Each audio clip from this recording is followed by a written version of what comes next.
Olá, todo mundo! Olá, gente querida! Mais um dedo de prosa. Pergunta se a pessoa aqui, a Silvia Beatriz, que vos fala, se ela gosta desse programa ou não. Sim, ela gosta, ela adora. Hoje em especial. Então, para você que está chegando aqui pela primeira vez, seja muito bem-vindo ou muito bem-vinda. Esse é o canal da ABAB, a Associação Brasileira de Aconselhadores Biográficos. Eu sou a Silvia Beatriz e toda quarta-feira, desde julho do ano passado, nós temos tido encontros onde nós compartilhamos as biografias das nossas associadas e dos nossos associados. Tem sido uma jornada interessantíssima. Eu recomendo que você assista às outras. Nem é uma entrevista, não sei como categorizar. As outras biografias, não preciso categorizar nada. E agora acabamos de receber a nossa participante do dia, Márcia, acabou de chegar. Vamos aqui. Bom dia, Érica, Angélica, Eliana. Tá todo mundo tão animado quanto eu, né? Eu sei. Tá todo mundo querendo assistir a Márcia. Oi, bom dia, Sil. Bom dia, Márcia. Tudo bem por aí? Tudo bem? Bom dia para todo mundo que estiver aqui conosco. Eu já. Sou muito grata. Oi? Eu não sei se as outras pessoas estão vendo. Para mim, a sua conexão aparece, você aparece pixelada, como se a conexão não tivesse muito boa. Deixa eu perguntar para as pessoas se estão. A imagem da Márcia tá boa para vocês ou é só para mim, gente? Bom dia, Virgínia, Lucas, Nana. Ninguém me responde, por favor, ajuda ao vivo, pessoal. Márcia, você pode fazer a Oi. beleza de sair e entrar de novo? Tá tendo um pequeno problema de conexão com a tua transmissão. As pessoas estão falando, Tá ok. tá bom? Tá bom, vou sair e já entro, Tá tá? ótimo.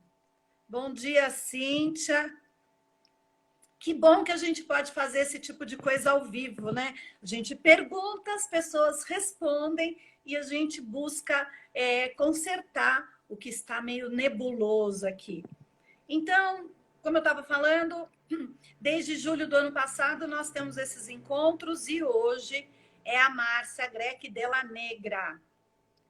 Impossível, é assim, quem não conhece a Márcia não passou pela antroposofia, por favor. Então, vamos lá, vamos prestigiar essa pessoa que é tão importante para nós do aconselhamento biográfico. E eu sei que tem alguns nomes aqui que vão concordar comigo. Ela acaba tendo uma importância particular e pessoal para nós. Para mim, pelo menos, ela tem uma relevância impressionante. Ela foi minha professora. Ela é uma das minhas musas inspiradoras aqui nesse trabalho do aconselhamento biográfico. Acho que ela conseguiu aqui. Olha lá, de novo. Fé na internet, pessoal. Vai dar certo. Aguardando a Márcia fazer o 3, 2, 1. Em algum momento conecta. E olha como eu falo, hein? Meu Deus do céu, impressionante. Oi, Sil. Eu acho que a imagem tá desse jeito mesmo, bem branca, Mas meia diluída. não, melhorou. Ela estava quadriculada. Melhorou? Não, não era uma questão. Ah, tá bom. Tá Pronto. bom então. Então, agora Então, temos aqui, então só vou apresentar você um pouquinho, Márcia. Bom, para quem não conhece a Márcia, que eu até brinquei, eu falei, quem não conhece a Márcia não passou pela antroposofia. Então, quem não conhece vai ter o prazer de conhecer, mas eu queria deixar registrado aqui que hoje, para mim, é uma emoção particular estar na presença e poder conversar com uma das mulheres, para não dizer a mulher, que nessa área relacionada ao aconselhamento biográfico é a minha fonte de inspiração. Foi minha professora, é gestora da ELEB, ela é psicóloga, aconselhadora biográfica, e a imagem que me vem da Babi como uma árvore, Márcia é uma das pessoas que plantou essa semente e que, junto de outras pessoas, mas tem um papel fundamental em nutrir, regar, fornecer sol de maneira adequada ou auxiliar, fazer sombra quando precisa, para que essa nossa árvore da Babi, que oferece tantas sombras e tantos galhos e ramificações maravilhosas e frutos, esteja aqui de pé. Então, bem-vinda, Márcia, e vamos compartilhar essa história linda de vida aí. Vamos lá. Bom dia, bom dia a todos os queridos que estão aqui, que eu já vi nomes conhecidos. E eu queria começar assim, quase pelo fim. Meu pai faleceu há 1 ano e pouco atrás, e ele faleceu com 100 anos de idade. E numa das últimas visitas que eu fiz a ele, ele disse assim: puxa, minha filha, quem diria que aquela menininha chegaria onde você chegou? E por que é que ele me disse isso? Porque ele teve a oportunidade de ser entrevistado pela doutora Gudrun para o livro A Vida Após os 80 Anos. E ele se sentiu muito acolhido, se sentiu visto, percebido. E depois, quando eu fui levar o livro para ele, ele disse: puxa, minha filha, quem diria que aquela criança tão tímida chegaria onde chegou? Bom, estou aqui. Estou aqui para compartilhar com vocês. E é claro que eu estou espelhando o segundo setênio, né? Eu estou com 72, vivendo o 73º ano de vida.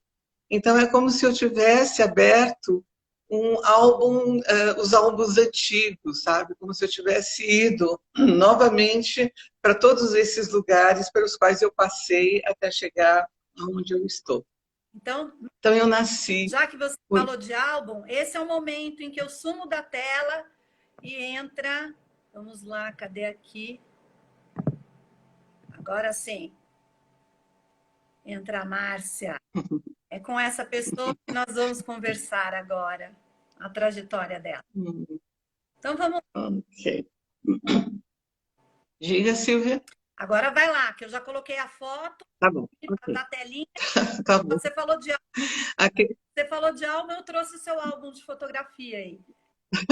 Bom, foi exatamente isso que eu fiz. Abri esse álbum de fotografias. Aí tem alguns momentos importantes. O primeiro é o meu batizado, obviamente. E eu estou tão sorridente assim, porque para que eu ficasse nessa posição toda bonitinha, meu pai estava me segurando, para o fotógrafo poder ir fazendo coceguinhas. Bom, eu nasci no dia 8 de outubro de 1948, exatamente no sol a pino, em casa, pelas mãos do meu pai, que era médico, ginecologista, obstetra, né? Então, nasci num horário bem interessante e que sempre foi narrado para mim como uma coisa bem especial, porque afinal as crianças nasciam à noite e eu nasci em pleno sol a pino, né? Nasci naquilo que era um Brasil muito diferente do que a gente vive hoje. Nasci na zona rural de São Paulo, que era conhecida como Itaquera do Campo, que hoje é a zona leste de São Paulo, né? E o interessante desse local de nascimento é que na rua que nós morávamos tinha a nossa casa, uma outra casa, uma rua que não era asfaltada, e tinha uma igreja no alto, na parte mais alta da rua. E essa igreja ela era cuidada por padres que eram holandeses. E esses padres holandeses tinham uma amizade muito grande com meu pai. Um deles especialmente porque ele adorava azeitonas, então ele ia à nossa casa comer azeitona todos os dias. Mas o interessante da existência desses padres é que um deles em especial, desde que eu nasci, ele passava em casa todos os dias, em vários horários, e cada vez que ele passava, ele me benzia, né? Então, dizem meus pais que eu fui a criança que mais recebeu bênçãos na vida nos primeiros 5 anos, né? No período em que eu vivi nesse local. Era um local...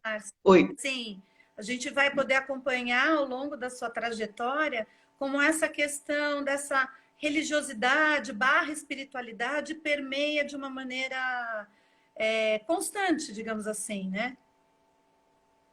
É verdade, Silvia, porque a minha primeira lembrança, eu devia ter entre 2 a 3 anos de idade, foi um rosto de um homem negro na janela da cozinha de casa. Eu tenho essa imagem bem viva e o interessante é que meus pais saíram, rodearam a casa, a gente vivia numa zona rural e não tinha absolutamente ninguém. Mas antes disto, quando eu tinha mais ou menos 1 ano de idade, eu tive uma febre muito alta e quando meu pai me colocou em cima da mesa para me examinar, ele viu que o meu pezinho esquerdo tinha ficado torto. E imediatamente ele se conectou com a paralisia infantil. Na época não existia a vacina Sabin, foi descoberta exatamente no ano que eu nasci, e ele tomou algumas providências que toda a comunidade em volta participou.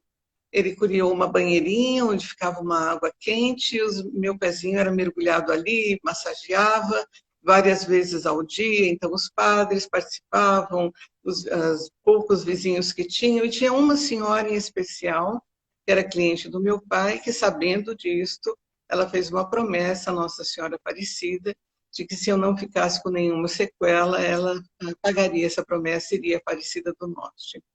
Eu não fiquei com nenhuma sequela, apesar do febrão, apesar do pezinho que entortou, ele gradativamente foi voltando para o lugar. E essa senhora trouxe de Aparecida um quadro que ficou sobre a minha cama durante praticamente até o dia em que eu me casei, e o quadro ficou então na casa dos meus pais. E eu, todas as noites que eu me lembro da minha vida, eu ajoelhava ao lado da cama e rezava e agradecia a Nossa Senhora Aparecida, né? Então, Duas imagens esses mistérios. negras, né? Duas imagens fortes Isso, e pretas. exatamente, né? Então, a gente pode dizer, bom, na escuridão vive o quê? Na escuridão vive toda a força criativa, né? Aprendi isso com a nossa professora Virgínia. Toda a força criativa. A gente só tem que começar a iluminar para perceber o que está acontecendo lá. Mas, assim, eu vivi nesse local até os 5 anos de idade, e depois nós saímos desse local e viemos, como a gente chamava na época, para a capital, né? A capital era o bairro da Mooca. Eu sou descendente de italianos por parte de pai. O meu bisavô veio da Itália, eram os gregos, por isso o sobrenome Grec, que saíram da Grécia, foram para Veneza, e de Veneza depois vieram para o Brasil. Meu bisavô já tinha uma pequena indústria de bala, biscoito, chocolate, pastilhas, e meu avô deu seguimento a isso, né? E por parte da minha mãe não foi criada pelos próprios pais, ela conviveu muito pouco com a mãe. Existe toda uma história bastante trágica, mas eu não vou me reportar muito a isso, porque tanto meu pai quanto minha mãe ainda estão nesse caminho para o mundo espiritual, se reconhecendo. Então, eu não conheci os meus avós maternos, mas tive uma avó postiça que foi um encantamento na minha vida. Se chamava Ambrosina, mas era impossível dizer o nome dela, então a gente chamava de vó Buzica. Vó, A vó Buzica só o seu apelido já é muito carinhoso, muito terno, né? Vó Buzica, dá vontade de dar um foi. apertão na bochecha dela. E imagine que ela era uma mulher de 1,80 m, de olhos azuis, completamente loira, né? E era uma moça que a gente diz assim, com talentos múltiplos, porque ela fazia doces muito bons, doces caseiros, né, de pêssego, de figo, de marmelada, de tudo que você pode imaginar. E também ela costurava, ela era uma modista. E teve uma época em São Paulo que as modistas eram contratadas pelos por aqueles que dominavam o café e que tinham aqueles casarões da Avenida Paulista, né? Uhum. Então, minha avó, ela era solteira, ela nunca se casou, nunca teve filhos, mas foi minha avó, e ela ficava temporadas na casa dessas famílias da Avenida Paulista, fazendo as roupas e costurando e atendendo às necessidades dessas famílias, né? Então, uma pessoa muito interessante.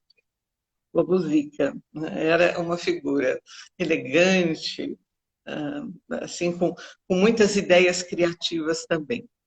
Morava no interior, em Pirassununga, Arrojado, né? Oi? Arrojado para a época, o fato de ser solteira e abraçar, né, a sua mãe e virar uma avó, ainda que a maternidade é exercida de diferentes formas, né, Márcia?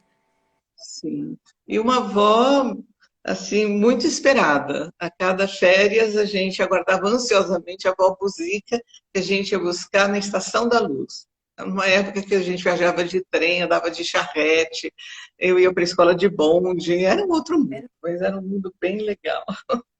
Mas assim, enfim, o que vale falar também dos meus avós paternos, que foram o encantamento da minha vida, principalmente meu avô. Meu avô tinha essa fábrica de pastilhas na época que eu nasci. Pastilha antecessora do Drops. O Drops chegou depois. Então, imagina uma criança que tem um avô, que tem uma vila de casas, e faz parte dessa vila de casas uma fábrica onde se faz pastilhas, que era o Drops, onde você tem uma grande batedeira que gira e faz aquela massa que você pode passar o dedo e lamber aquela massa crua, e depois ver aquelas pastilhinhas correndo assim, que você podia pegar quentinha na mão. Era um avô. Todo mundo voltou, todo mundo aqui para a infância falando: meu Deus, eu era amiga da Márcia na época, eu queria estar junto dela nessa época. Era uma delícia. Na verdade, assim, os meus avós e meus tios paternos foram as grandes referências da minha vida no segundo setênio. Porque o relacionamento de meu pai e de minha mãe não foi uma coisa assim amorosa, não foi, não se realizou totalmente. Então, as relações em casa eram muito difíceis. E hoje, olhando, eu vejo que todos nós éramos muito solitários, cada um ficava na sua. E eu tenho duas irmãs, uma mais velha, Marisa, 3 anos mais velha, e uma mais nova, Miriam, 2 anos mais velha. E posteriormente, quando eu já tinha 15 anos, eu conheci uma quarta irmã, que era de um outro relacionamento do meu pai, e aí entrou a Maria Luísa na nossa vida. Né? Bom, e tinha eu acho que o acontecimento mais importante desse segundo setênio, que eu já relatei, os alunos da formação conhecem, é quando eu tinha 9 anos e um rapaz sobe a rua, para na frente de mim, de uma amiguinha, estávamos as duas, tínhamos tomado banho, estávamos esperando ser chamadas para o jantar, e ele começa a contar a vida dele, e diz tudo o que aconteceu com ele, que ele bebia, que era muito triste, que a esposa sofria, que os filhos sofriam. Eu ouvi toda aquela história, a minha amiga também. Quando eu fui para o jantar, eu disse para o meu pai o que tinha acontecido, que ele precisava ajudar esse rapaz, e meu pai me disse que não tinha o que fazer. A medicina não podia ajudar. Eu fiquei bem decepcionada. Primeiro, como assim? Meu pai, que era médico, que curava todo mundo, não podia? Então, quem podia? Ninguém podia? Isso ficou na minha alma muito profundamente. Nunca mais esse rapaz passou pela nossa rua, nunca mais nós o encontramos. Mas isso ficou um marco mesmo biográfico bem profundo em mim. E depois, um pouco mais adiante, aos 12 anos, em casa, a gente tinha mais livros do que qualquer outra coisa, né? As pessoas, quando a gente mudava, os rapazes da mudança diziam: nossa, nessa casa tem mais livro do que roupa, do que móveis, né? Era assim mesmo, a gente tinha livros de tudo quanto é tipo. E era a época em que passava o vendedor de livros, né? Então tinha coleções que você escolhia e tal. Barça, E cada... Oi. os vendedores de Barça vinham com aquele material E porta em porta vendendo, né? antes ainda, viu, Sil? Antes da Barça. Da Barça eu já era adolescente. Aqui eu estou com 12 anos de idade. Então, eu lembro assim, cada um escolheu uma coleção e eu escolhi uma coleção que eu tenho aqui comigo até hoje, que chama Grandes Vocações. Biografia das grandes personalidades na história, ah, ah, os pensadores, os filósofos. É uma coleção que são 5 livros e eu ficava absolutamente encantada com essas histórias de vida, com essas biografias. Quer Né? dizer, quando Como eu... já nessa época, quer dizer, você tem aos 9, né? Digamos Uhum. assim, o encontro com essa pessoa que ela compartilha a sua própria biografia. Uns anos mais para frente, você tem vários livros que você pode escolher, né? Sei lá, Jane Austen, qualquer coisa. e você escolhe uhum, de biografias. Então, sua alma vai sim. sendo moldada. Ela já está. Na verdade, acho que ela começa a pulsar, né? Começa em busca daquilo que realmente. E eu tive um casal de tios que também eram tios postiços, né? A tia Jo e o tio Nino, que o tio Nino era um homem assim extraordinário, sabe? Aquele homem que já naquela época lavava louça para a esposa, veja como a gente falava isso.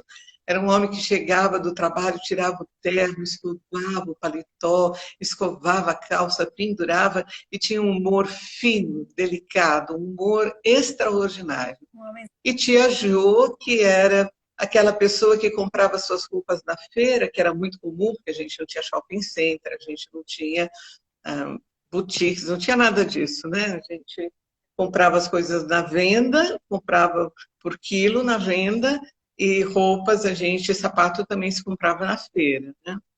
Isso era bastante comum, mas ela era muito elegante, ela era muito chique. De fato, ela era sobrinha da avó Buzica. E foram tios que me permitiram entrar em contato com o sofrimento por causa dos livros que eles tinham na biblioteca deles, uma estantezinha de livro, né? E eu podia pegar os livros e podia ler. A primeira vez que eu tive consciência do apartheid, a primeira vez que eu tive consciência do que tinham feito com os negros foi a partir dos livros que eu pegava na casa da tia Jo, né? E tinha uma tradição nessa época. Se você tinha amigos, tinha um dia da semana que você ia visitar esses amigos, os casais, né? Então, um dia da semana, a tia Jo vinha com o tio Nino em casa, à tarde ela vinha, à noite ele chegava, jantavam, depois iam embora. E eu tive a oportunidade de acompanhar amigas na casa de amigos dos pais dela. Isso era tão bonito, eu achava tão bonito aquilo, sabe? É uma Você que acho que a Berenice trouxe também essa tradição, esse jeito de se relacionar que era fazer visita. Hoje a gente já não tem e mais isso, perdeu um pouco esse calor. não, e era sempre surpreendente, porque tinha sempre alguma coisa gostosa, sempre tinha era um ritual mesmo, né, que se cumpria. Bom, o fato é que eu tive como influências muito importantes no segundo setênio esses meus avós paternos, a avó Luzita também, esses meus tios, e meu avô gostava de comemorar. Então não tinha uma só data que a gente não comemorasse. Era Natal, era Ano Novo, era a Páscoa, era aniversário de todos, e toda a minha família começa a aniversariar a partir de julho. Então, tinha julho, agosto, setembro, outubro, novembro, dezembro. O segundo setembro Então, era de festa. era, era uma semana na casa de um, uma semana na casa do outro, outra semana na casa do outro. Como todos os meus tios moravam na vida de casa do meu avô, então imagina que era sempre festa, né? E meu avô tinha uma coisa assim, ele comprava tonéis de vinho, depois a gente engarrafava e ele fazia uma bebida para nós crianças, para as datas comemorativas, que chamava-se Susana. Era o vinho, que era aquecido, portanto perdia todo o álcool, misturado com água e acrescentado glicose. Então, nós crianças recebíamos assim uma taçazinha pequenininha para todas as datas comemorativas e brindávamos com a Suzana, porque Suzana, não me pergunte, não faço a menor ideia, mas era a Suzana. E, Mar... Aí, e Márcia, diga. uma das coisas que você trouxe, eu não sei se ficou aqui registrado nesse processo, que você era tímida e passa por uma transformação quando você diz que Marte chega, porque para nós que convivemos com você, a gente percebe a delicadeza, mas a timidez já não aparece mais. Como foi essa virada? Esse... Exatamente, Silvia, no terceiro setênio. Até o terceiro setênio eu era uma criança muito tímida, por várias experiências biográficas também, mas a cena que para mim é bastante marcante dessa situação, nós estávamos então nesse segundo setênio, no terceiro setênio, no ano 62, 64, até 69, né? 64 nem o Psique teve os acontecimentos que ocorreram da mudança que houve no Brasil. Bom, então, as freiras reuniram todos os alunos do colégio, eu sempre estudei em colégio de freiras, e as freiras falaram uma porção de coisas sobre o comunismo, sobre isso, sobre aquilo, sobre sei mais o que, eu nem lembro mais. E quando uma delas acabou de falar, eu levantei no meio daquela quantidade enorme de alunos, que era um salão imenso, salão de festas da escola, e eu falei. O que eu falei, eu não sei te dizer.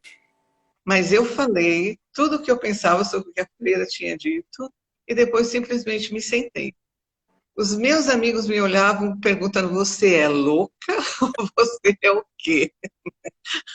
Eu mesmo me espantei. Quando eu sentei, eu fiquei pensando, o que aconteceu? É como se eu tivesse sido possuída, sabe? Porque e a partir daí, essa fluência verbal, que eu escrevi, Marte surge rugindo e a tímida vira contestadora, realmente. Então, eu fui o horror das freiras do colégio, porque um dia eu fiz um painel sobre o ideal do homem. O ideal do homem era Nureyev, com aquelas suas malhas colantes, né, um grande bailarino, e do outro lado tinha lá Che Guevara. As freiras queriam, as freiras queriam que eu me retirasse da escola, né? Mas era absolutamente impossível que eu saísse da escola, porque além do meu pai ser médico, meu pai também era militar, né? Então, isso foi bem interessante. E o mais interessante ainda, que está aqui nessa foto, quando tem uma pessoa me entregando o meu diploma do curso normal, né, que eu continuo nessa escola até terminar o curso normal, é que essa pessoa é um orientador vocacional. E as freiras estavam tão desesperadas com a minha fluência, né, revolucionária e contestadora, que elas me colocaram sobre a tutoria dele. Então, ele passou a ser meu tutor. Ele era o orientador vocacional e o que ele fez foi me chamar para trabalhar junto com ele. Ele iria aplicar os testes vocacionais, eu iria corrigir os testes vocacionais, mas o meu compromisso é de silêncio absoluto, eu não poderia falar com ninguém sobre os resultados dos testes. O que eu fiz? Eu fui bastante fiel ao compromisso que eu assumi com ele. E não foi ele que me deu o diploma na hora da formatura propriamente dita. Depois que terminou toda a festa da formatura, ele me chamou e ele disse, eu quero te dar o diploma. Ele pegou o diploma e me deu, e aí tiramos essa foto. Eu tenho uma gratidão enorme por ele, por ele ter me ajudado a conter algo que surgiu assim, de uma forma rugindo, né? Como um leão aqui agora. Eu achei muito bonito quando você compartilha, primeiro, né, que essa questão do seu posicionamento e o problema, digamos assim, o incômodo com as freiras, era única e exclusivamente através da fala, porque você era uma boa aluna, cumpria com as suas obrigações, digamos assim, de estudante, mas era a questão Sim. da fala. E uma outra coisa que você trouxe, eu espero não ter tirado de contexto, e se eu tirei, você me corrige, é que você traz que a partir desse orientador ou da forma como ele vai conduzindo, você percebe que você estava cheia do seu próprio sofrimento. E eu fiquei com a sensação que a partir dele você começa a talvez olhar ou escutar o outro, e esse sofrimento que em princípio é só seu, de biografia e tudo mais, passa a talvez se aquietar um pouco mais, porque talvez reconheça a dor no outro também, e isso traga um certo equilíbrio, o dentro e fora. Não sei se faz sentido, mas eu achei muito linda a frase cheia do meu próprio do meu próprio sofrimento a partir dele. Sim, é verdade. Porque eu lembro que eu disse que nós éramos bem solitários em casa, não era uma família onde reinava alegria, existiam muitos conflitos, né? Conflitos mais mesmo nesse âmbito da não realização do amor entre meu pai e minha mãe. Então a gente vivia sobre esse manto, digamos assim, de tristeza, né, daquilo que não se conseguiu realizar. E eu era profundamente tocada por isso, né? Eu sentia muito isso. E também porque a minha casa as coisas não eram exatamente como eram na casa dos outros, né? Então, na minha casa não tinha cama de casal, na minha casa não tinha o quarto dos meus pais, era o quarto do meu pai, o quarto da minha mãe, e isso para mim era tão esquisito, estranho, tão complicado, que jamais eu levava uma amiga em casa. Então, tinha muitos sentimentos retidos e que aí começaram a se expressar, né? Quer dizer, e claro, como adolescente eu queria consertar o mundo, eu queria Olha, transformar o mundo. gente, eu não sei se a Márcia consertou o mundo, mas que ela deu umas belas remendadas na minha alma, isso deu. E eu sei que tem gente aqui que ela ajudou a dar uma costurada na alma também. Então, Márcia, tá a propósito, viu?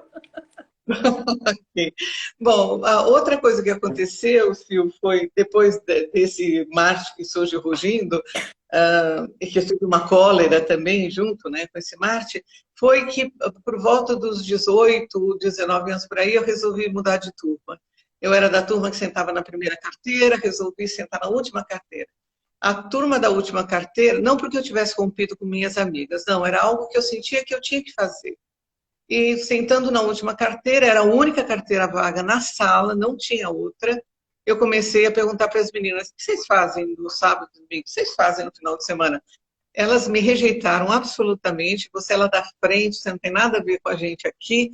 Mas eu insisti tanto que elas disseram: ah, tá bom, vai. A gente faz parte do grupo de jovens, de uma igreja, que era bem longe de onde eu morava. Se você quiser, você pode ir lá, a gente se reúne na hora. Foi a grande mudança da minha vida. Porque aí, participando desse grupo de jovens, eu conheci dois padres, a propósito, João e Jesus, que foram os meus dois anjos da guarda. Para tudo, gente. Estão prestando atenção? Acompanhou a Márcia? João e Jesus, na terra. João e Jesus. E o Padre Jesus tinha estado na Revolução Cubana. Então, ele me trouxe a história de um jovem que, como eu, tinha esse poder da fala, que inflamava as pessoas, mas que eu precisava tomar muito cuidado com isso.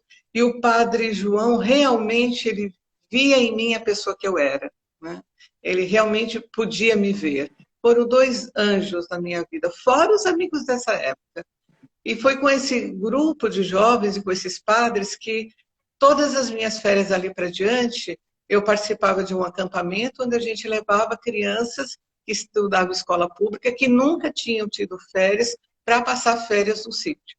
E no sítio tinha piscina, no sítio tinha campo de futebol, no sítio a gente fazia fogueira, e aí eu cozinhava, eu lavava, dava banho nas crianças, ensinava a nadar, jogava futebol, fazia tudo. Foi muito, muito, muito legal ter participado dessa turma.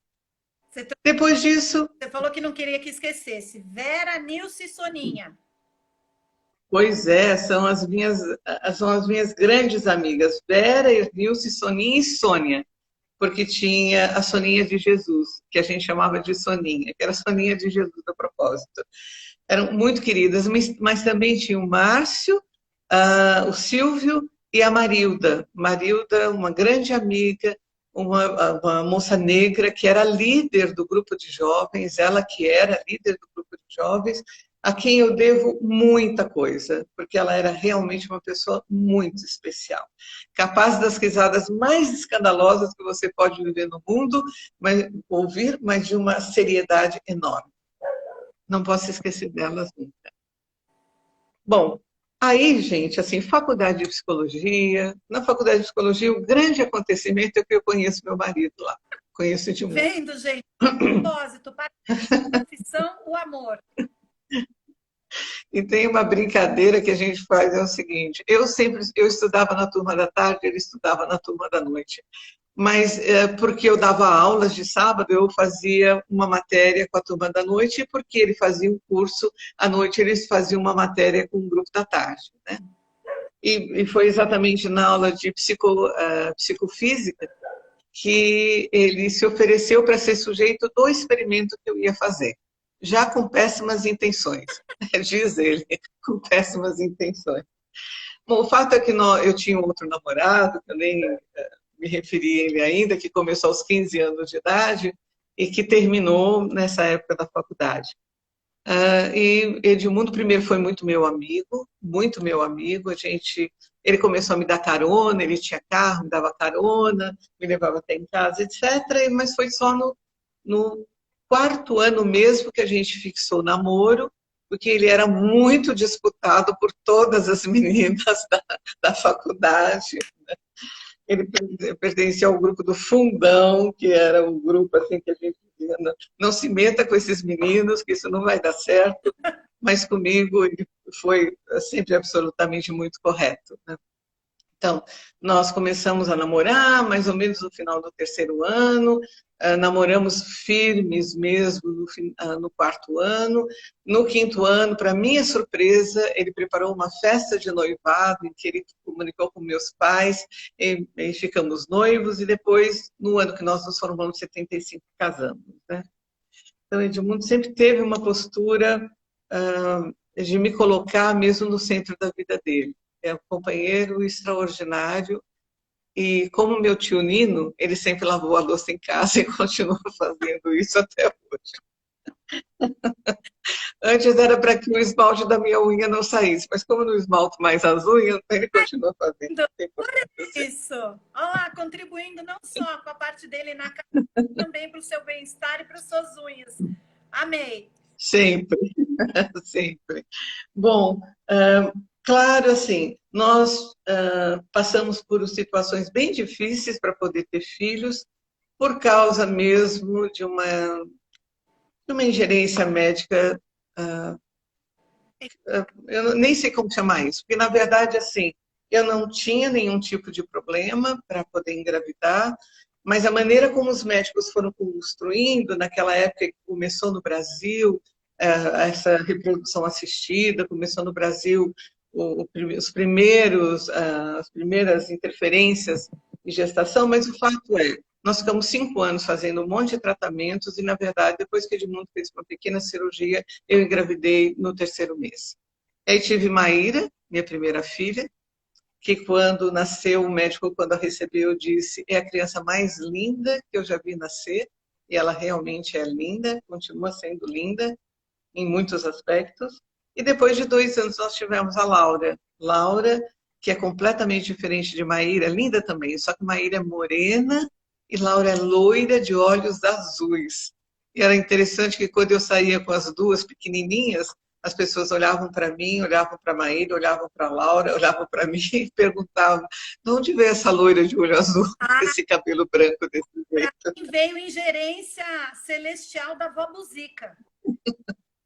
Pode ser. Essa minha avó postiça, que era exatamente do tipo da Laura. 2 filhas queridas, 2 filhas dedicadas, 2 filhas que são luz nas nossas vidas, né? Tanto minha quanto de mundo.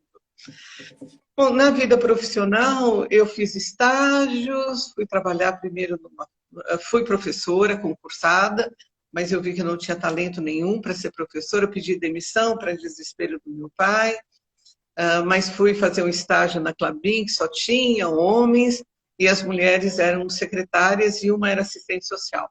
Imagina que a gente está nos anos 60, né, começando dos anos 70, eu usava mini saia, certo? Naquela idade, mini saia. Ou usava calça Saint-Tropez com blusinha curta. E aí foi contratada por uma fábrica que só tinha homens, e eles ficaram em dúvida se me mandavam colocar um uniforme ou não, e acharam: não, ela é estudante de psicologia, não precisa pôr uniforme. E aí disseram para mim: então você venha de saia. Eu fui com o meu conjuntinho de mini saia, cor de rosinha, assim, um taierzinho, mas era uma mini saia, não era indecente, mas era uma mini saia. Não podia entrar na fábrica assim. Aí o gerente, o Xavier, disse para mim: quem sabe você vende calça comprida? Mas era calça Saint-Tropez e blusinha curta. Ok, David. O que fazer com essa menina? Eu aprendi rapidinho. Vamos conversar sobre o modelito de Márcia. Márcia, vem aqui, vamos conversar. E aí, bom, vamos botar um jaleco em cima que a gente resolve o problema. Ok, tudo bem, está resolvido. Essa primeira experiência numa fábrica, porque eu trabalhava dentro da fábrica mesmo, né? Foi uma experiência maravilhosa e tive um chefe maravilhoso também. As outras experiências não foram assim tão boas, tanto que eu vi, depois de ter feito a faculdade de psicologia, que o meu caminho não era esse, né? E um professor meu, que tinha sido meu professor na faculdade, um dia eu entrei em contato com ele e ele me disse: Olha, eu estou precisando de assistentes na faculdade. Se você estiver disponível, aí eu, sim, prestei o concurso, digamos assim, para fazer o mestrado e fui ser assistente desse professor doutor, dele, da esposa dele. E olha, eles foram excepcionais estruturando a minha vida no que diz respeito ao estudo, a preparação de material, preparação das aulas, a seriedade com que a gente tinha. Eu devo muito ao Sérgio e à Lena, muito queridos, que me deram mesmo uma estrutura no âmbito da vida acadêmica muito grande. Mas a vida me preparava a outro caminho. Edmundo foi transferido para Ouro Preto, então eu deixei tudo o que tinha aqui, que já também eu estava chegando no esgotamento dessa vida acadêmica. Eu dei aula em 3 faculdades ao mesmo tempo, era uma coisa muito de muita exigência, e mudamos para Ouro E, Preto. Márcia, a antroposofia de alguma forma já estava permeando a sua vida nesse momento? Você já tinha Foi bom você tipo de contato? Sim, foi bom você perguntar, Silvia. Depois que eu tive a Laura, quando eu estava com 34 anos e a Laura com 2 anos, o meu médico até então, numa consulta, disse que eu estava com um problema muito sério no útero e que eu deveria retirá-lo. Eu fiquei tão abalada com isso que uma das pessoas com quem eu fazia carona, né, que a gente trocava, girava carro, eu comentei com ela e ela disse para mim: não faça isso, não. Eu vou te dar o endereço de um médico, Dr. Máximo Akira Anada, que é um antropósofo, e você vai se consultar com ele. E o que ele me disse é: você não tem absolutamente nada, você não tem problema nenhum no seu útero, tanto não tenho que eu o tenho até hoje, e passei muito bem por toda a menopausa e por toda a minha vida, nunca tive problema algum. Assim é que a antroposofia entrou na minha vida, graças a essa colega de trabalho. Dr. Máximo foi meu médico durante muito tempo, médico das minhas filhas também. Depois eu fui para Ouro Preto, tentei em Belo Horizonte, mas meu vínculo com o Dr. Máximo era muito mais importante. E quando eu estive em Ouro Preto, eu digo que eu tive a vida que eu pedi a Deus, né? Mas os anjos não passaram e disseram um amém. Disseram: é um pouco de tempo, depois vamos voltar para outra realidade. É. Foi um momento. Morar em Ouro Preto é um presente, para mim foi. Diga, Sil. Eu ia dizer que assim, João e Jesus já estavam lá no segundo, terceiro setênio. Aí os anjos agora falaram assim: Márcia, agora é você, sossega, porque você vai ter uma outra caminhada. Então dá uma respirada aí, amiga, porque vai precisar da força. Exato. Em Ouro Preto, amigos queridos, até hoje, Paulinho e Eugênia, gente maravilhosa, que nos acolheu e que continuamos tendo vínculo e continuamos nos visitando, nos encontrando. Mas Ouro Preto durou 4 anos e, enquanto eu estive em Ouro Preto, teve a primeiro e único concurso para psicólogo da Escola Técnica Federal, e era só eu, estrangeira, os outros todos eram mineiros, e eu prestei o concurso, passei e fui ser psicóloga da Escola Técnica Federal. Mas Edmundo depois foi transferido de volta para São Paulo e eu tive que pedir demissão. Eles foram super amorosos comigo, ainda voltei por mais de 6 meses. Eu ficava lá sexta, sábado e domingo, vinha para São Paulo. Foi assim maravilhoso, mas não foi possível.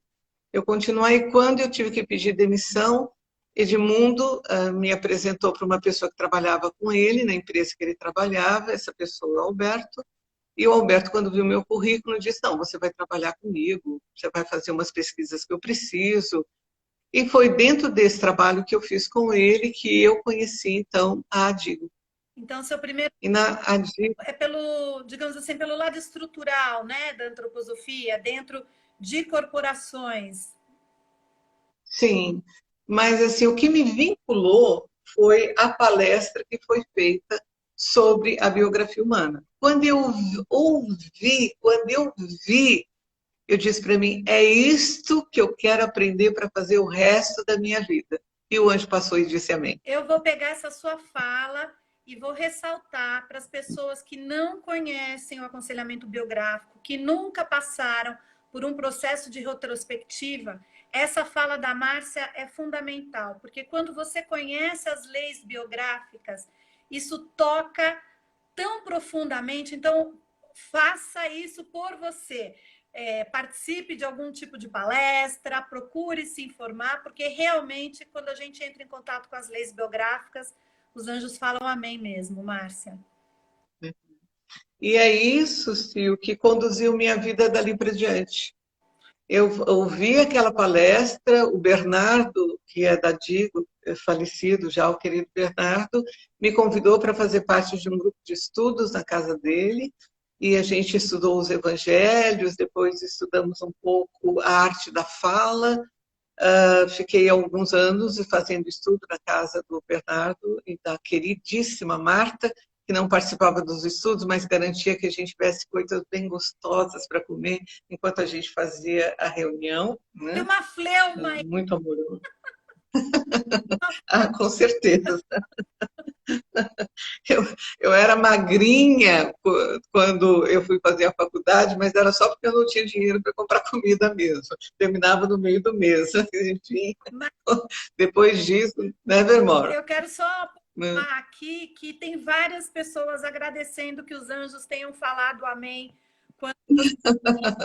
Obrigada a vocês, queridas. A Thaís, a Virgínia, a Cíntia, a Dani, eu também, de novo.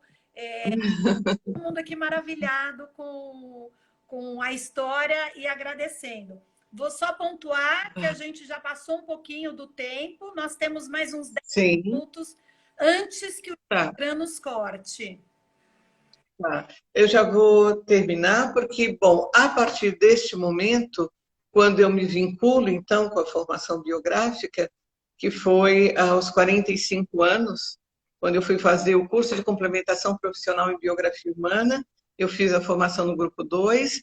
No grupo 3, o Gudrun me convidou para acompanhá-la no grupo 3, e eu passei a assessorá-la, fazer uma secretaria, preparar materiais, fazer essas coisas assim.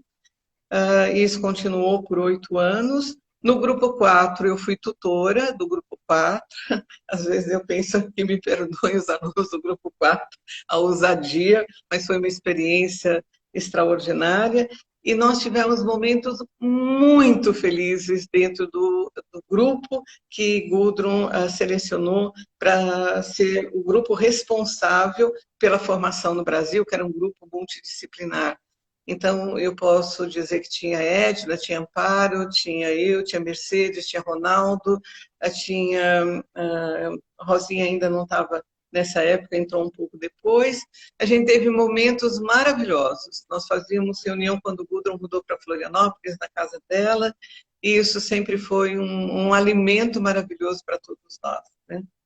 Então, eu estou vinculada mais fortemente a antroposofia desde 1990, e comecei a minha jornada em 94, e digo que esses foram os anos mais felizes e produtivos da minha vida, e eu tenho uma convicção absoluta que o aconselhador biográfico, o trabalho que nós fazemos como aconselhadores biográficos, é aquilo que efetivamente o mundo precisa hoje. Que a nossa biografia se coloque dentro de um contexto correto.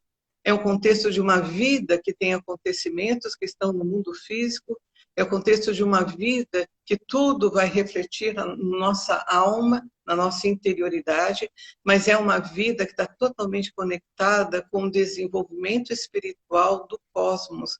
Não é só o desenvolvimento espiritual meu, individual, não é só o desenvolvimento espiritual da humanidade, mas é do cosmos como um todo. E a gente poder fazer uma retrospectiva biográfica, como diz Gudrun, tomar a vida nas próprias mãos, isso é um presente para a humanidade hoje, quando eu vejo tantas pessoas tão desesperadas em busca do sentido da vida. E o sentido da vida não está naquele sucesso, né? O que é o sucesso? Sucesso não tem nada a ver com dinheiro, sucesso não tem nada a ver com bens materiais, sucesso tem a ver com quanto você realiza na Terra aquilo que você trouxe como intenções para realizar no mundo. Márcia, eu não sei vocês que estão aí nos acompanhando, mas a gente fica sem fala depois das falas da Márcia. Isso acontece ao longo da própria formação e, sem dúvida, acontece também após a formação, pelo fato de nós termos o privilégio de poder contar com ela ao nosso lado como aconselhadora biográfica. Eu ia me controlar, Márcia, mas eu não vou, porque carinhosamente muitos de nós a chamam de mamãe. Eu falei, não vou colocar isso no ar, mas eu não consegui. Aqui tem uma mensagem da Milene Mizuta para você. Nem consigo me imaginar que pessoa eu seria hoje se não tivesse feito essa formação. Eu sou, além de grata, eu tenho uma dívida mesmo com essa iniciativa. Milene, essa dívida é nossa, porque eu acredito que cada um de nós tenha essa dívida quando a gente olhar para o plano espiritual. Às vezes a gente pode nem conseguir, digamos, no plano material, concretizar ou arcar, né, com, entre aspas, o pagamento, mas é uma dívida no plano espiritual e aquilo que a gente carrega no coração, se estiver servindo aquele propósito mais elevado, e ouvindo as palavras da Márcia, a gente não tem nem o que completar. Márcia, muito obrigada, né, pela generosidade de participar, pela generosidade da pessoa que você é e, como sempre, pela inspiração, porque para mim hoje também foi muito importante entrar em contato com essa questão da fala, esse processo de transformação da fala e ver tudo que você alcançou e que a partir disso que você alcança, o tanto de inspiração que você traz, não só para mim, mas para todas as pessoas. Gente, eu tieto a Márcia mesmo, eu não vou nem disfarçar, não consigo disfarçar, não dá. Tem mais alguma coisa que você gostaria de falar para nós? Sim, assim, o meu agradecimento enorme a cada um de vocês que fez o caminho e que eu pude acompanhar, né? Uns mais perto, outros não tão, porque eu fico imaginando, se vocês não tivessem existido, se vocês não existissem, o que seria da minha vida? Então, antes de tudo, uma gratidão a Gudrun, uma gratidão a Steiner, uma gratidão a todos os que fizeram o caminho antes, para que eu pudesse entrar nesse caminho, e a vocês que me permitem ficar no caminho, né? Que me permitem seguir por esse caminho. Enorme gratidão, amo de fato todos vocês, e quando eu fui passando por cada grupo, que eu fiz uma pesquisa, lembrando de cada um de vocês, eu digo, que dádiva, que graça, que maravilha. No encontro com o outro, eu posso encontrar comigo mesma, e isso é um enorme privilégio e um espaço de gratidão enorme a esse impulso e a todos vocês, com certeza. Márcia, um beijo, gratos estamos todos nós. Muito obrigada a todos que acompanharam aqui, aqueles que vão assistir posteriormente, e fica o convite para quarta-feira que vem assistir mais um Dedo de Prosa. Hoje a gente encerra com a mestra. Márcia, muito obrigada. Tchau, tchau. Tchau, gente.